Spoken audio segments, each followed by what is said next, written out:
Well, hello everyone, and thank you for coming aboard. My name's David Ackland. I'm the Deputy Director for the ARC Training Centre for Medical Implant Technologies. And we're very lucky to have Professor Nick Zeps here today. Nick has extensive experience as a Research Director at Epworth Healthcare, the largest not-for-profit healthcare chain in Victoria. And I should note that Epworth does more joint replacements than any other hospital in Australia. Nick has a number of leadership roles, has had a number of leadership roles, particularly in clinical trials, biomarker discovery research, and perhaps most significantly in medical ethics, as we'll hear. And he's had or has a number of professorial roles through Monash University and the University of Melbourne, as well as being a consultant in several organisations such as Sydney University, Deakin University's QUT, and the Cancer Council, just to name a few. So where Nick excels is in his contributions to human ethics, and he's held leadership roles in the NHMRC Research Committee and the Australian Health Ethics Committee. And he co-wrote the Clinical Trials Handbook for the TGA and was awarded the NHMRC Ethics Prize, which is a very prestigious recognition of his contribution to human research ethics in Australia. So Nick is without doubt very well qualified to talk to us today about technology and the regulatory environment. And he's going to be talking to us about keys to successfully navigating a rapidly changing world. So thank you very much, Nick. Really looking forward to this presentation. Well, thanks for that great introduction. Thanks, David. Really appreciate the opportunity to speak to everyone. I'm in New South Wales in Nepean Blue Mountains Hospital at the moment, doing a bit of work for the guys up here. Incredibly cloudy today. I literally woke up and thought that I'd fallen asleep in the clouds. It was so misty, but it's all boiled off now. What I'm going to take you through today in the sort of about a 40-minute period, so we've got time for questions, is a rapid view of some of the regulatory environment and with a touch on the clinical evidence component and why that's so important when we're talking about medical devices.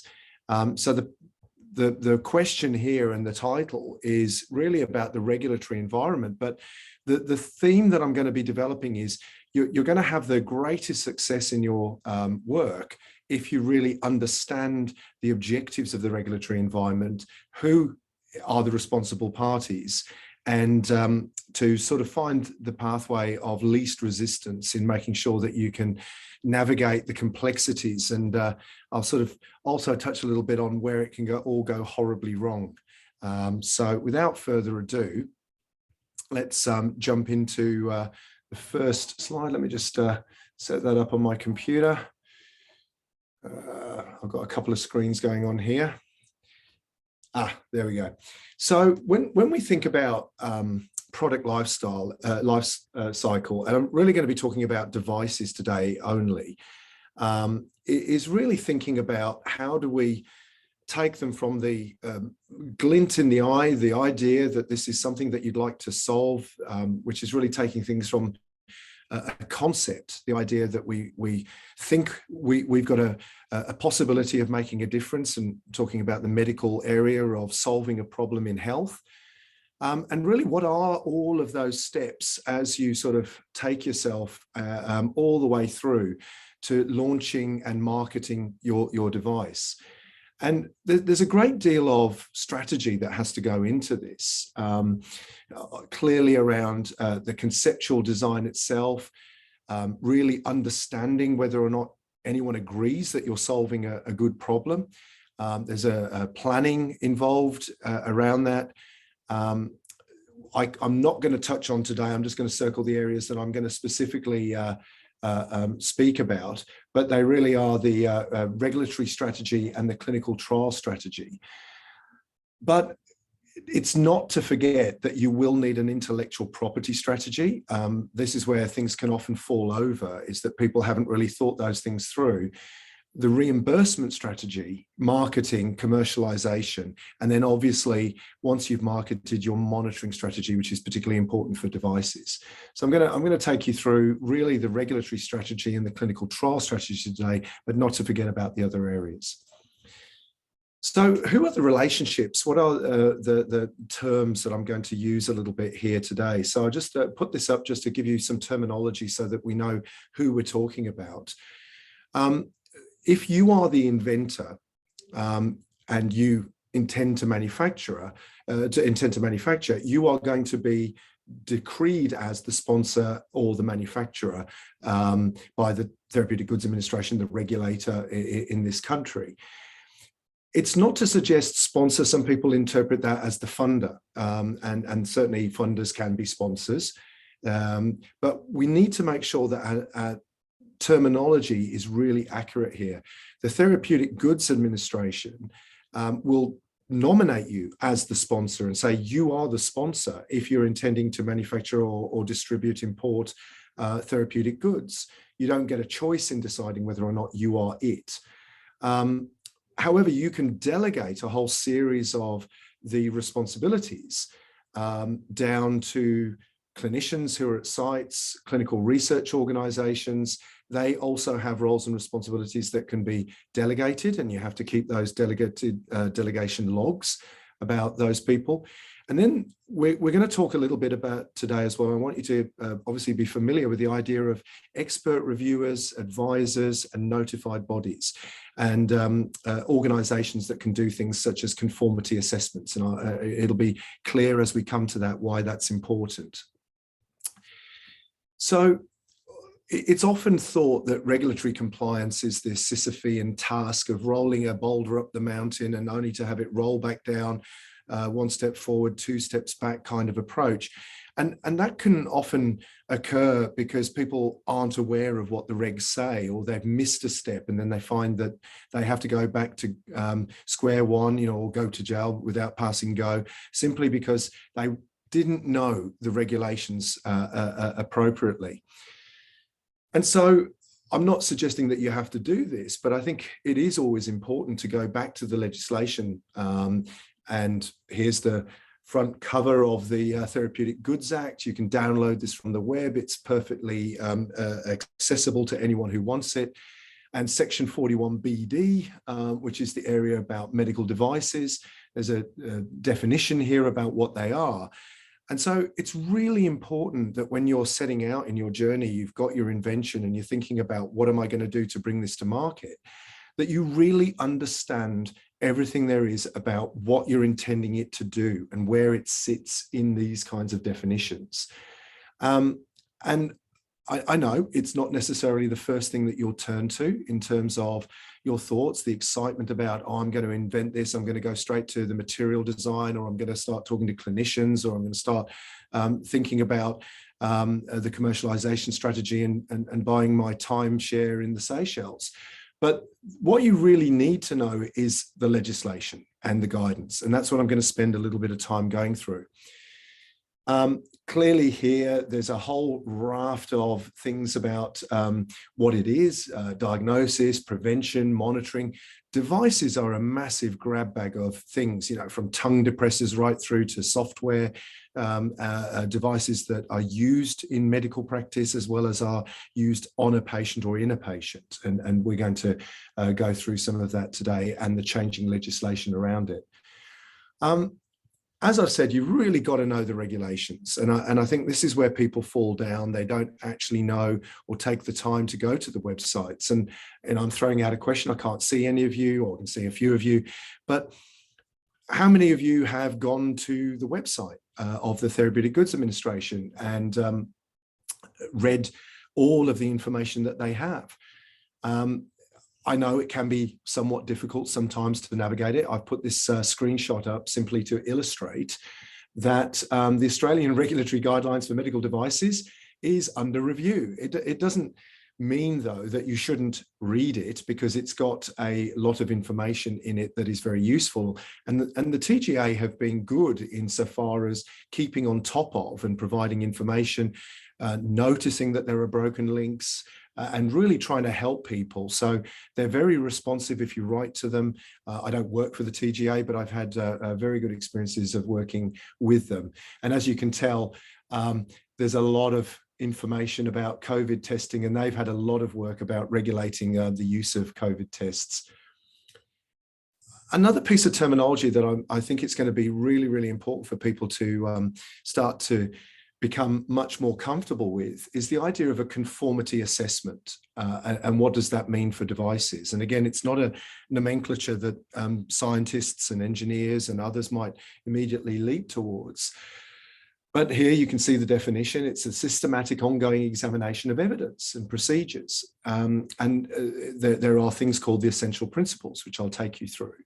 And anyone who is creating a medical device, and this also includes in vitro diagnostics, that are going to be supplied in Australia, whether you manufacture them in Australia for export or whether you are importing or intending to supply in Australia, there's things that you have to do to make sure that you're compliant with the regs to be able to be included in the Australian Register of Therapeutic Goods. Now, it's important because if you try to supply a device, a medical device, a therapeutic good without being included on the ARTG, you are breaking the law. It is illegal to do that. You can do it under an exemption, and I'm not going to go into great detail about the special access schemes and the authorised prescriber scheme. They are their own categories.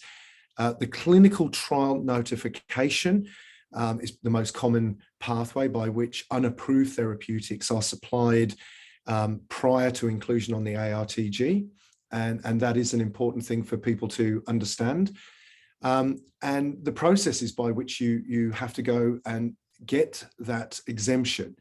So again, I don't have the time in this particular talk to go through all of that, but I do urge you to go to the website to look and read the helpful guidelines that are there. Now, when we look at class, again, in a different way to looking at therapeutic goods, drugs, and biologicals, but in a similar sense, they are classified according to risk. And we know that for, this is an example that the TGA provides, and it's also outlined in the MD regulations and the ARGMD. But class 1 devices, amazingly, if you look at this, a tongue depressor, which is like a popsicle stick, still has to be included on the ARTG. Now, you might be a bit surprised by that because you'd say, well, come on, it's a piece of wood. But it makes a claim and it makes a statement about how it's going to be used. And therefore, although it's a very low risk product, it still has to be included on the ARTG before you can sell it. And then there's a whole range of things here. And as you can see, from low to high, and active implantable medical devices such as the defibrillators, heart pacemakers, things of this nature are very high risk in terms of if they don't work, there's a high probability of injury or death to the person. And a lot of what we're going to talk about today is the class 3 devices, which is joint replacement, 3D printing for implantable devices, not necessarily those that contain medicines or tissues, but increasingly these will also be associated with biologicals, drug elution, things of that nature. Now, here are the list of the essential principles, and it's a bit of a fairly standard list of things that you might think are important when designing your product. And again, what I implore you to do is, if you're designing a product, is to be familiar with these and actually think, how am I going to satisfy each of these principles, even when I'm coming up with a concept? Because if you look at this and you say, well, in my concept, I'm going to find it difficult to manage infection and microbial contamination because my concept, I can't clean it, for instance, or I can't make sure that no biofilms are appearing on it. How are you then going to address essential principle 8? And you will be required to do something like that when you go and fill in an application to the Therapeutic Goods Administration. This is indeed their form that they require you to fill in, and I'm just going to show you one section of it. they help you to go through a checklist. And here you can see use of medical devices not to comprise health and safety. Well, you've got to address that. Applicable, not applicable. It's hard to think why that would be not applicable if you're using a medical device. It should be designed and produced in a way that ensures it won't hurt a person, and that the risks, if they are, and there are always risks, it could break, it could get contaminated, all sorts of things. What have you done, and how are you going to demonstrate that you've mitigated that risk, that you've taken steps that are clear, that everyone can look at and say, well, you did what you could to possibly avoid any risk whatsoever. Again, when you're designing your product and when you're designing the kind of research that's going to ultimately lead to a submission for conformity assessment and for inclusion, it's worthwhile understanding all of these essential principles, even looking at this form right from the outset, to ask the question, how are we going to do this? Have we put in place the logistics and the infrastructure to be able to achieve this? Now, we will have a little bit of time just to talk about medical reforms. There's a huge number of these, and I won't obviously talk about all of them, but medical devices is a rapidly changing field. And the TGA have responded. They work with their international colleagues. They chair the international panel. And they're looking at things like the establishment of Australian conformity assessment bodies, the regulations around personalised medical devices, which I'll talk about today, changes to regulation of software as a medical device, and certain reclassifications. So they're very responsive. We've had a great working relationship with the TGA through CMIT. And I was speaking with Tracy Duffy this week from the TGA. There shouldn't be a them and us. At the end of the day, we want to invent, bring to market products in Australia that ultimately benefit the lives of patients, and as a MTP Connect type activity, and the kind of things promoted by the Victorian government and other governments around this country, is to build a vibrant biomedical and medtech industry, which is good for jobs and good for the Australian economy. Manufacture and sale of medicines, therapeutic goods, is perhaps our biggest export market. We don't just rip things out the ground. I come from WA originally, and it's a rip things out and sell them. Well, we can manufacture, and it's the smart way of the future. So the TGA have been responding to that and are very open to input from us. So we've been very pleased with the way in which they've interacted with us. So again, one of those, and I put this up from last year, it's the development of Australian corporations can apply to become conformity assessment bodies. And this will become obvious why that's so important in the future, because there's a lot of work as we create new products, as people start to bring things to market. The bottleneck is going to be having expert bodies that can do independent assessments of the safety, efficacy, clinical evidence, and all of these elements, which have to, you create a dossier of all the information, submit that for approval, and then once that's been independently assessed and met all of the appropriate principles, then it will be allowed to be included on the ARTG, and that's the nirvana. The second step after that is to get it funded on by MSAC and the federal government, if at all possible. But this is going to be a bottleneck, and I'm going to talk about that a little bit as we go through.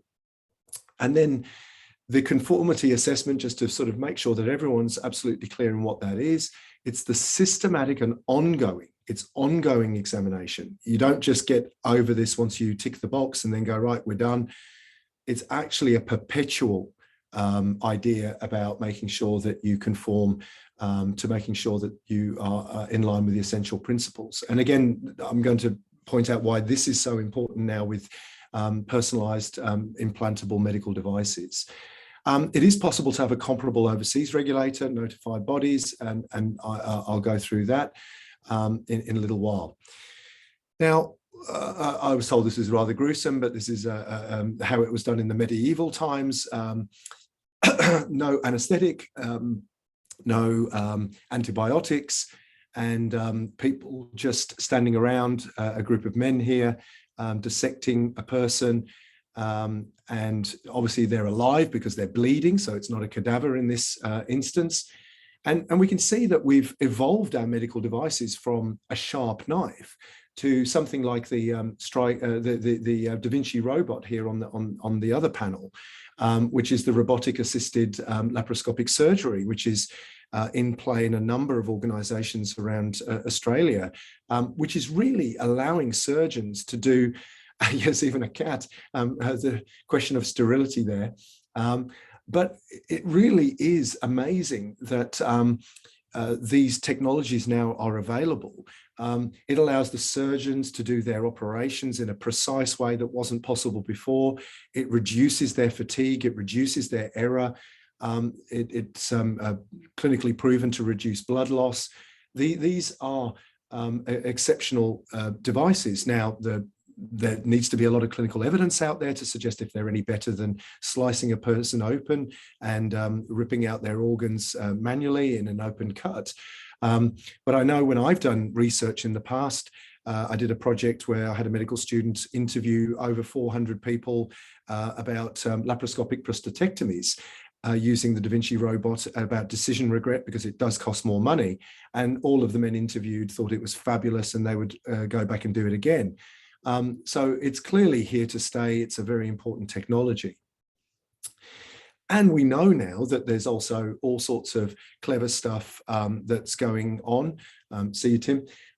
Is that we can also do 3D printing. There's additive manufacturing here. That's who we all are and what we're doing. And there's some super clever stuff going on all over the world. I just picked this out as just an example because they had some nice color pictures. But the idea is that you can also create more tailored approaches to solving surgical problems. And I'm going to explain now why that's been particularly important to CMIT. So we know that legislation changed, the guidance changed, and in November, the TGA published their regulatory changes for custom-made medical devices, which is where these kinds of 3D printed adaptive manufacturing would have fallen before, and they would have been exempt from inclusion in the ARTG, exempt from compliance with the essential principles. And essentially that has now been closed. That door has been closed. Adaptable medical devices must be included in the ARTG. Custom made, there is a new definition, but it's incredibly tight. And the other are patient-matched medical devices, which are categorized as personalized medical devices, and devices produced using a medical device production system. And I'm going to explain a little bit about that. So it's a nice way of illustrating it, but in the advice here, under the framework, almost all medical devices that were custom made are now patient-matched. And that creates problems for the industry if they haven't adapted. It's a huge amount of work to do the essential principles, as I alluded to, and you've suddenly got to go and do this. And there's a certain period of time that's allowed, a couple of years before you have to be compliant, but then everything has to be compliant from that time forward. And I think a lot of industry might not have quite caught up to that idea.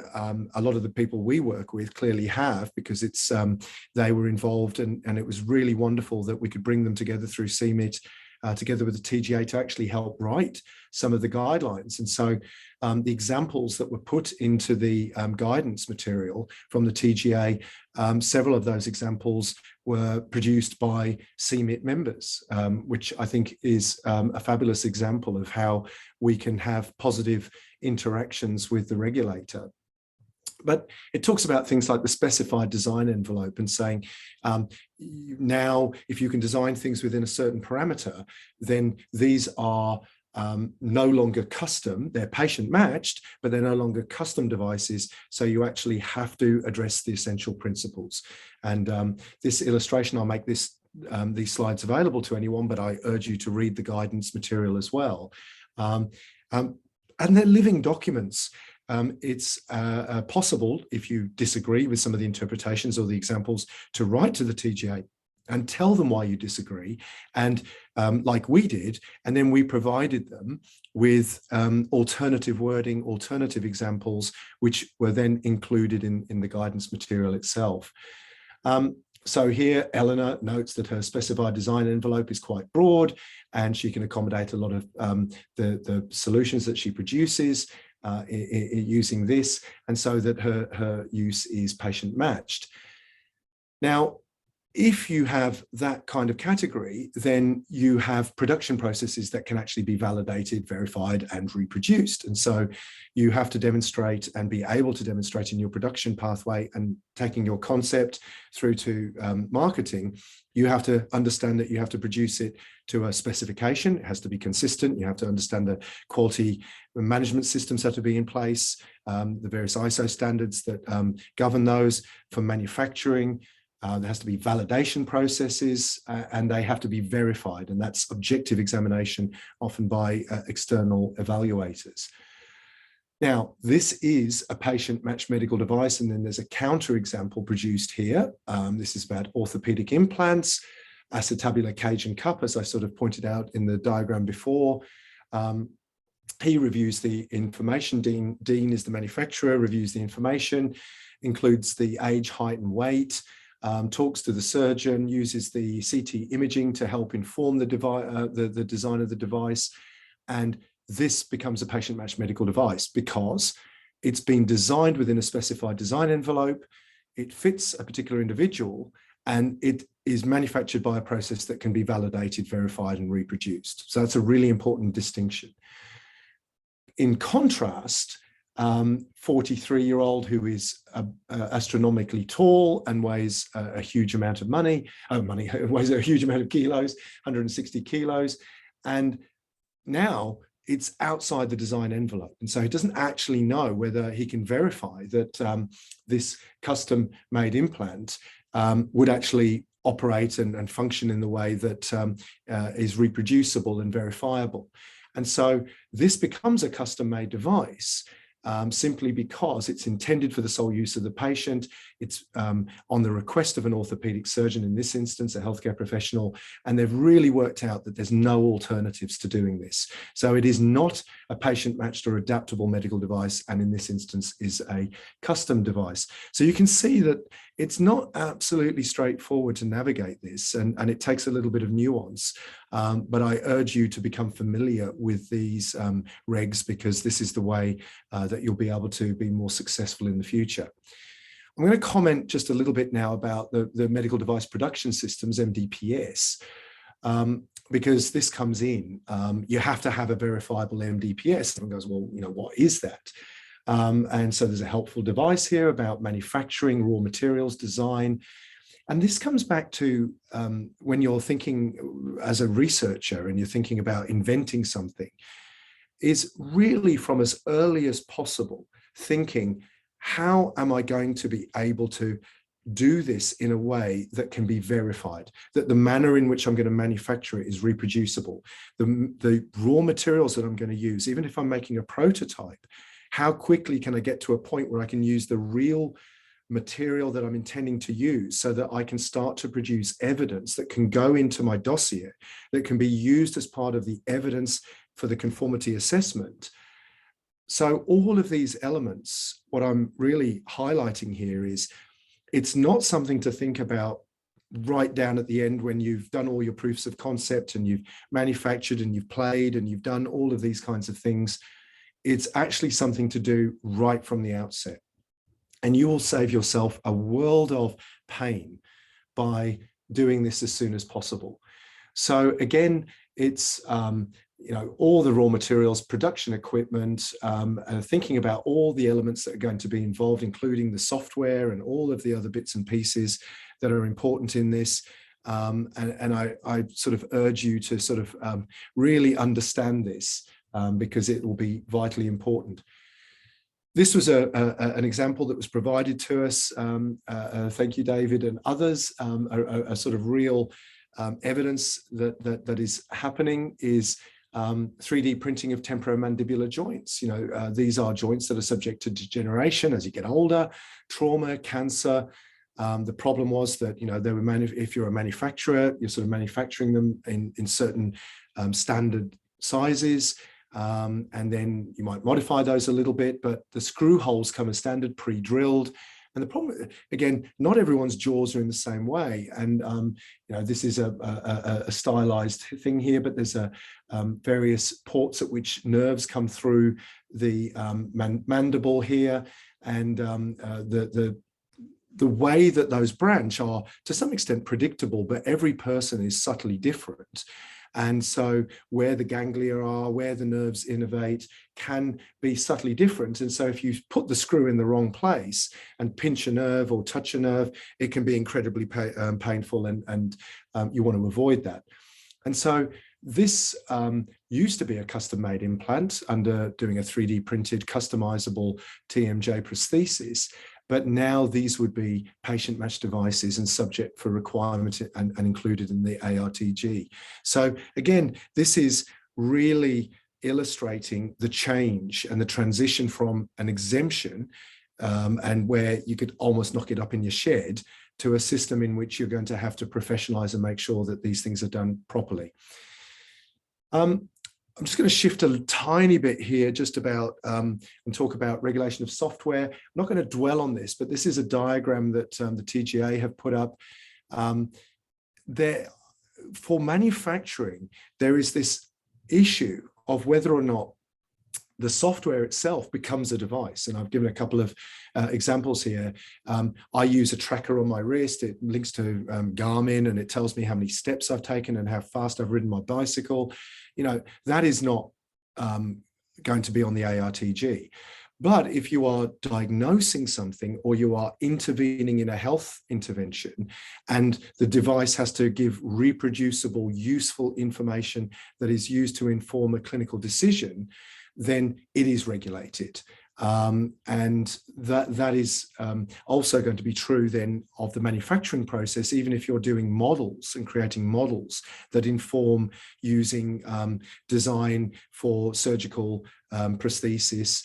The software itself might become a medical device. And people have to be a bit careful about this. I hear sometimes people saying, oh, I've got this amazing AI and it's going to predict and it'll give you the answer as to what you're supposed to do for the patient. When actually that's not true. It's an algorithm and it's going to give a bit of information, and there still needs to be a lens by which the clinician looks at it and makes a clinical decision. And so the point is, be careful what kind of claims you make, because you could end up becoming regulated and then subject to all of the regulations I've just described.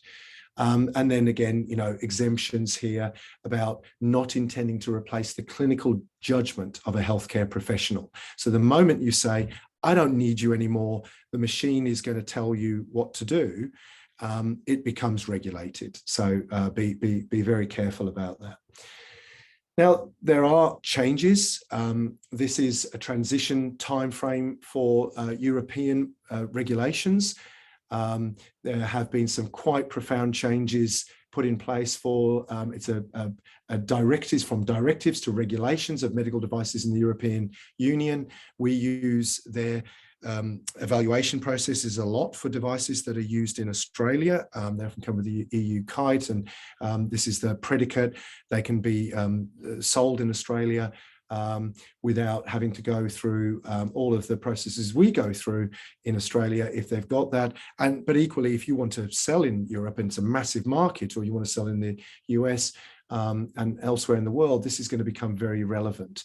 Now, it entered into force on the 26th of May 2017. I remember going to a presentation in Melbourne together with my CMIT colleagues and having a bit of a, holy cow, this is really serious. Are people taking this seriously? And I was just at the ARCS conference in Sydney, where an update was given. It's come into effect this week, 25th of May, 2022. Certificates are being issued under the new regs, and you've got roughly 2 years now to be compliant. And the scary part is that to date, only 15% of all medical devices have transitioned. And part of these regs, part of the problem was that it also changed the way in which the notified bodies work. And so this is a real problem, because fundamentally, if you're going to have these changes, it's also made it harder to get through the system. It's taking 18 months plus. So if you do the math, most of these products, unless they've already entered into the system, are not going to meet the deadline. And that's a massive cliff, and it's very scary, or it ought to scare the heck out of a lot of suppliers of medical devices. And so if you go to the regs and say, well, what are they doing? I've just pulled out a few sections here. You know, the conformity assessment marking, the European conformity varies according to the risk. You know, it's changed. The interventions of the notified bodies have changed. There's a new clinical evaluation consultation procedure for certain devices. So you're going to have to prove clinical evidence. And that's what I'm just going to shift to now right at the end very quickly, is just to run through the clinical side. But this is a major shift. If you are now going to have to produce more clinical evidence, are you ready for generating that clinical evidence? And the answer is, no, most people aren't. Now, in Gen Med, we know that there is actually quite low levels of evidence for a lot of the medical procedures that are done in healthcare. And that shouldn't scare you, because over time, there's been sort of proof that certain things work and certain things don't work. But there is actually a paucity of evidence, what we call level 1 evidence, and I'll define that. But you know, that evidence isn't as easy to procure as you might think. And so I'm just going to race through this. But basically, why does evidence matter? It's not all equal. And you know, what do you need to know, and how are you going to get that evidence? So quickly, if you're going to make a therapeutic claim, you need to have evidence that your product is doing that. Now, you in the past, you might not have necessarily needed that. That became a marketing issue. There are things that are on the ARTG where there's post-marketing evidence development to say this is you know, this new product is better than an old product, and that's a marketing issue. It never needed it to be included. It didn't need to demonstrate that there was good clinical evidence that it was safe, efficient, and better. But if you're going to make those market claims, you know, it's going to de-risk your investment as well, because you can't sell a product, you can't get penetration into the market unless you've got clinical evidence that's going to persuade a clinician to use it. And the TGA have produced guidance again last year, November 2021. And I had a little bit of work with them on developing some of this evidence, but it's linked to Principle 14 of the Essential Principles. I've just put these back up there for your reminder. But the clinical trials are the best way of producing evidence. But clinical trials are actually very difficult to do with implantable devices, because they are individualized and they are personalized. So running a randomized clinical trial of X versus Y is impossible in that kind of design. So what's really important about what the TGA have come up with is that they have given a lot of information in their guideline about how to do clinical research, clinical evidence in these kinds of settings. And I urge you to read that. And this is their guidance that is available, and I suggest you download it and read it. Well, how much evidence is enough?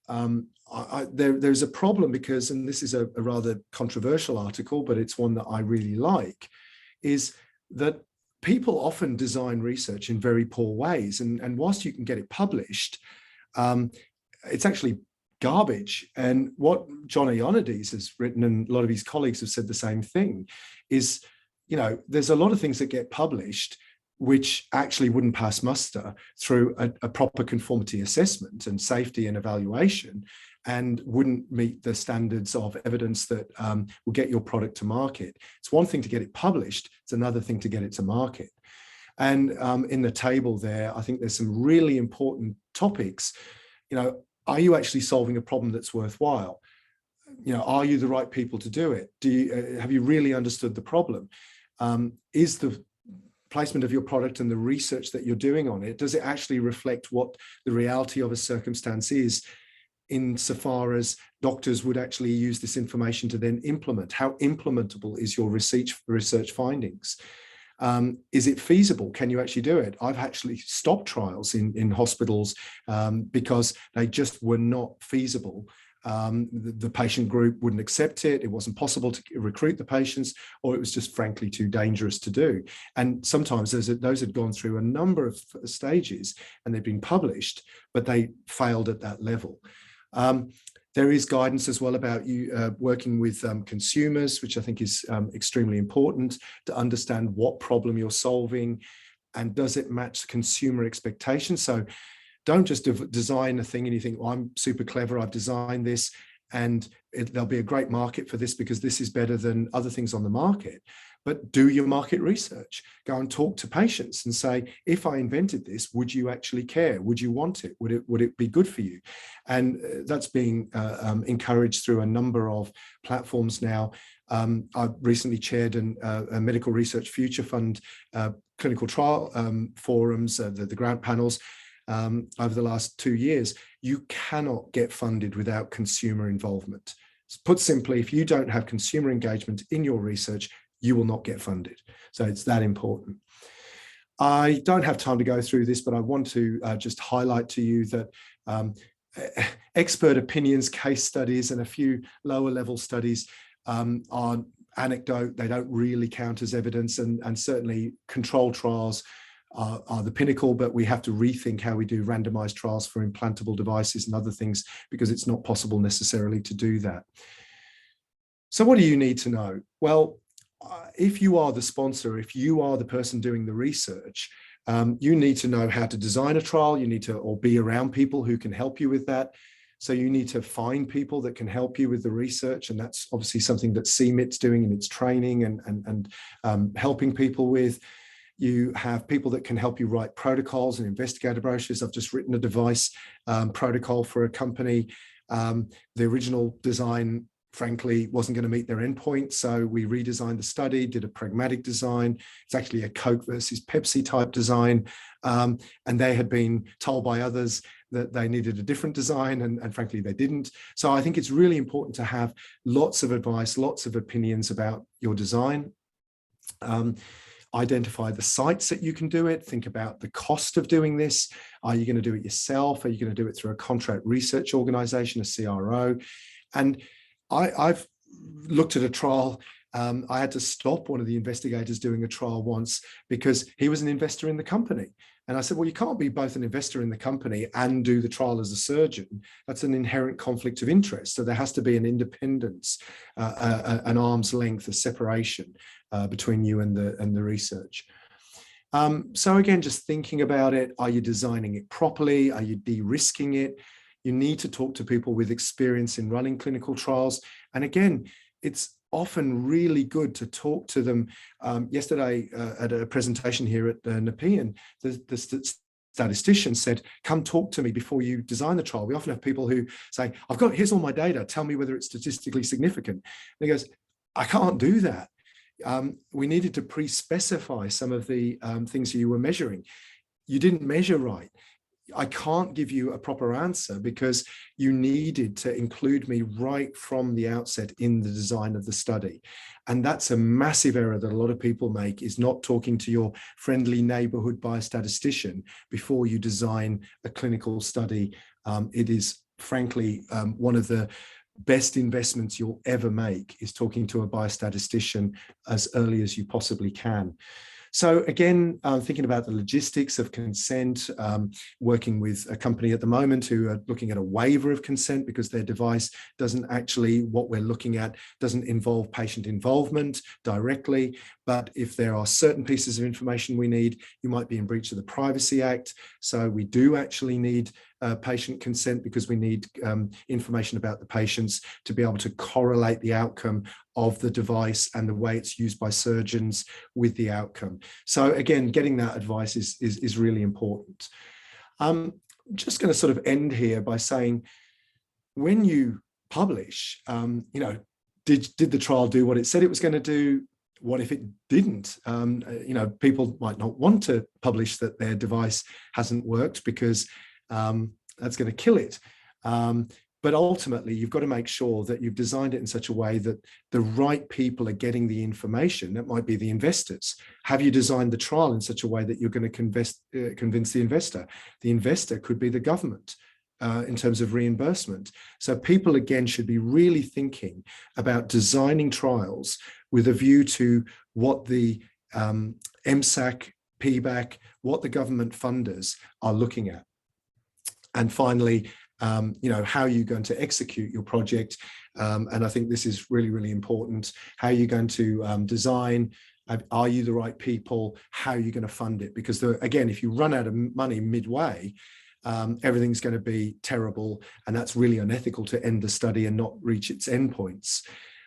So I hope I've given you a whirlwind through why it's so important to read the information, to talk to people who are experts in the field, because it's like any standard prevention. It's cheaper and easier to understand these things from as early as possible to avoid the problems in the future than trying to fix them when you're down the line. Redesigning something, redoing it is the hardest way to do it. Get it right first time, measure twice, cut once, that's the old adage. So really understand the guidelines. I will make all the references are available, and I'm happy to take questions.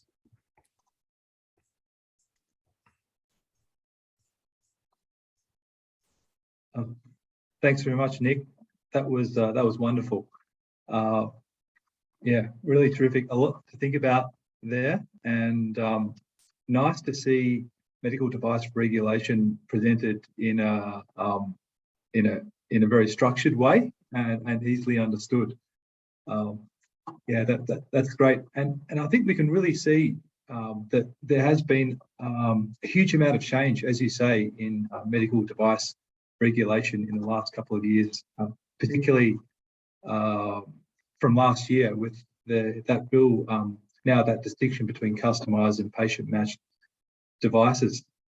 So, for those of you online, please do go ahead if you have a question to pop it into the chat. Nick will, I'm sure, will be able to answer your question.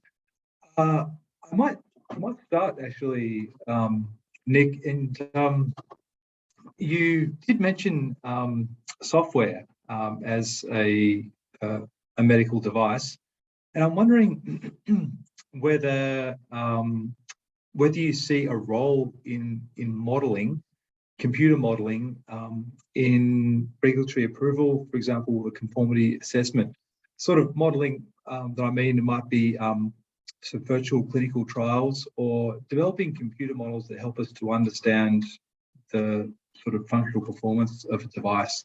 Do you see there being a role in that sort of modelling moving forward with device regulation, particularly implants? Yeah, I do. I think it's really important that we also draw a line so we don't over-regulate, because I think where it's in this sort of experimental domain and it's being validated in that way, we don't want to subject it to unnecessary areas of regulation. But like I said, if it's going to cross a line where this is going to move clinical decision making, and it's going to do some of that clinical decision making on behalf of doctors, then it's going to be regulated. That's going to be the pivot point. That's the transition phase. So I would actually say it doesn't, though, mean that you shouldn't do it in such a way, even if it's not going to be regulated, that it's the highest possible standard, meeting all of the kinds of standards that we've described. Because I remember when we were talking about sometimes clinical trials being done at a lower risk level, people would say, oh, it's great, I don't have to do things the way that you have to do for a regulated trial. And I was like, no, you still have to do it properly. You still have to try and do it to the highest quality that you possibly can. So I think it's really worthwhile knowing the standards and knowing the regs and applying them as though they applied to what you're doing with the modeling, the software development, because there may come a point at which it transitions, and then you can say, great, well, we've actually addressed everything, so we can make a smooth transition into being a regulated software as a medical device, and we can market it and sell it as this. Mm. because we've actually done it to those standards. Mm. Yeah, it's going to be really interesting to see where it goes actually with all the different sort of software that people use to really understand how these devices work. Yeah. We have a couple of questions here that have come in. So from Paul, how do you distinguish between a starting material and a medical device in this sort of multi-step process? Yeah, it's quite it's a good question. I think it's like that blurred line. It's not to think about when does it transition from one point to another. It's saying, what do I need to do to get the best evidence and to make sure that for each step that I'm involved in, I'm doing the best possible work I can do, and it's going to produce the evidence to move to the next step. So a starting material, and you know, Paul, try and think about that. You know, if you're thinking just about a metal or something like this and a medical device, the ISO standards of manufacturing say, you know, what is the material and what is the actual device. So, you know, it's a piece of metal, and if you melt it and then, or you use powder to 3D print and melt, you know, when does it transition into something that is recognized as a device?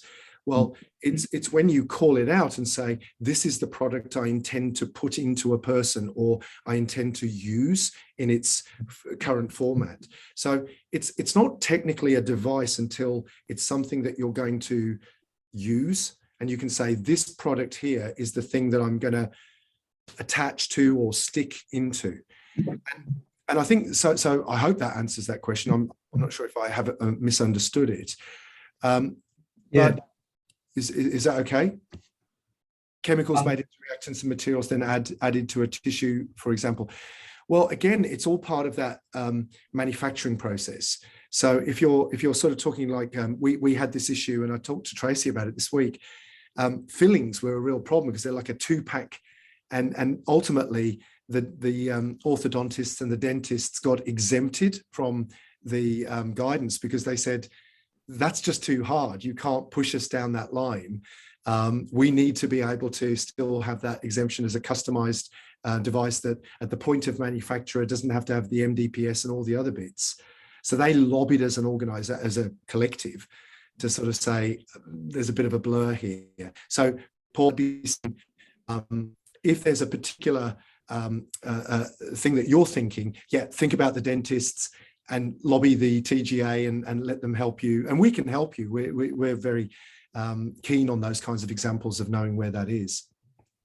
Thanks, Nick. And Dale has a question about software. So software that might be used to automatically design a patient-matched device, whether that particular software would be classified as a medical device or not. So the actual software that would automate the pipeline. So in that sense, it probably falls under the category, and again, I can't say for 100%, but usually the software that drives, say, a pacemaker, a defibrillator, is included together with the defibrillator. So it's actually listed together, it's assessed together. So what you would actually find in that particular instance is the actual device and the software used to design it would be evaluated together and would have to be listed on the ARTG as a composite listing. So you can't have one and then the other. It would actually be together. Traditionally, that's my understanding of how those kinds of things have been regulated.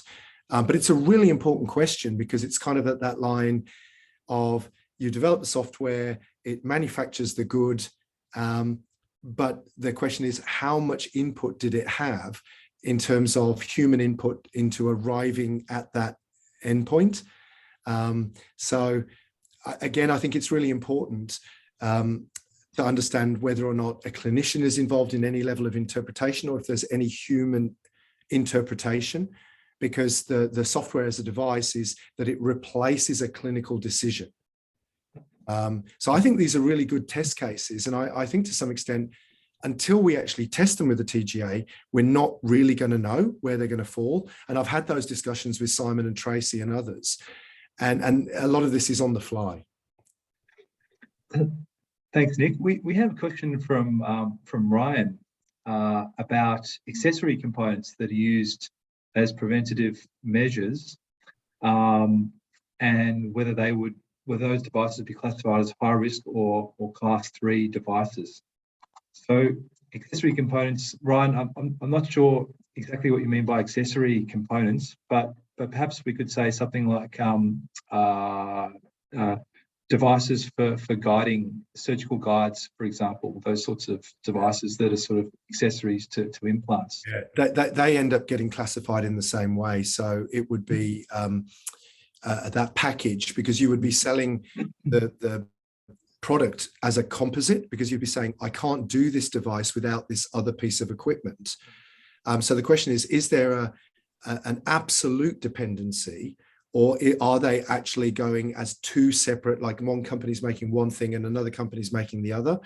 And so again, I don't know that there'd necessarily be high risk if it's a guide, or again, I'm not quite sure that accessory components, I mean, whether it's an antibiotic that was impregnated into a to prevent biofilm or whatever it might be.